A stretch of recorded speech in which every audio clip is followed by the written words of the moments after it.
tratamento de dependência química no Brasil? Vocês aí de casa sabem? Será que as políticas de saúde estão sendo eficientes para atender o dependente químico e seus familiares? Será que as nossas populações especiais, como gestantes, adolescentes usuários de substâncias psicoativas, estão recebendo tratamento adequado? O programa Só por Hoje esteve no 28º Congresso Brasileiro de Psiquiatria, realizado em outubro deste ano, na cidade de Fortaleza, e teve a grata satisfação de poder conversar com vários especialistas no assunto, pessoas que trabalham diretamente com a questão da dependência química. Vamos dar uma olhadinha no que eles têm a nos dizer.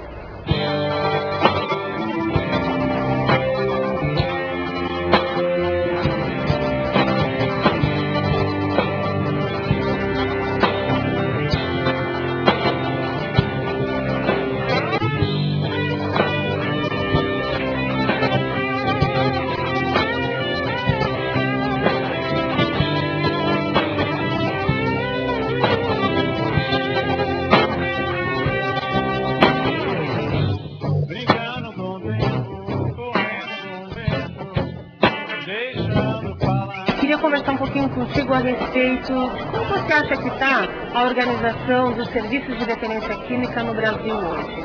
Um desastre.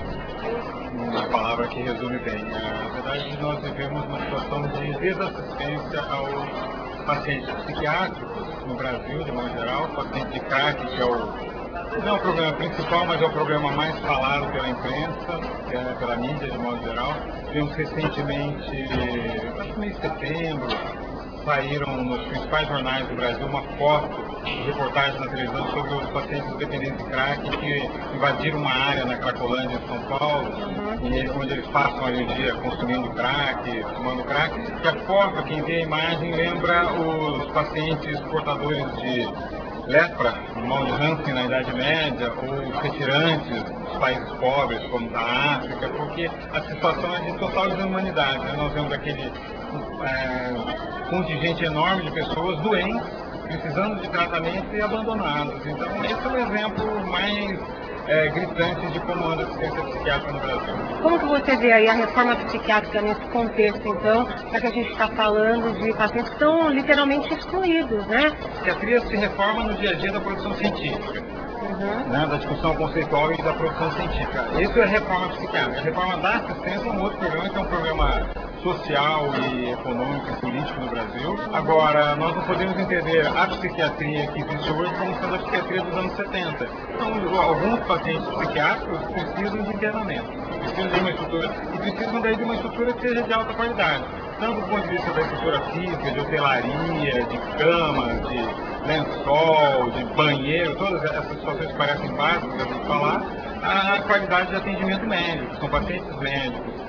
E as estruturas que o Ministério da Saúde oferece, elas são estruturas muito pobres e insuficientes do ponto de vista médico. A maior parte dos CAPs, os Centros de Atenção Psicossocial, e as comunidades terapêuticas não têm médicos e muito menos psiquiatras atendendo. Então, só isso é um indicativo de como há um descaso com esses pacientes. Eles abordam isso de uma maneira crítica para os pacientes. Para os pacientes e para as famílias que vivem dramas terríveis, como muitas vezes nós vemos familiares que amarram a criança, o adolescente, o jovem, numa cama porque não tem o que fazer, não sabe o que fazer. Completo desespero. E às vezes ainda são punidos por isso. É como se a conduta fosse deixar esse jovem abandonado pelas cracolândias de todo o país. Infelizmente não é um problema só de São Paulo. Marcos, você tocou num ponto bastante importante quando você fala da necessidade do médico na comunidade terapêutica e dentro desse modelo que o Ministério criou, que é o Centro de Atenção Psicossocial. Queria que você falasse um pouquinho mais disso, principalmente para o nosso público que está nos assistindo agora, e ele não entende, às vezes, que a dependência química ela é uma doença multifacetada, complexa, e onde que o médico se insere aí? Esse é o ponto. Eu sempre brinco que é como se o Ministério da Saúde quisesse abolir por decreto o capítulo F da CID-10, da Classificação Internacional das Doenças, né, que trata das doenças psiquiátricas. Eles querem passar a ideia e convencer as pessoas de que a doença psiquiátrica é um problema social e, portanto, tem que ser tratado só socialmente.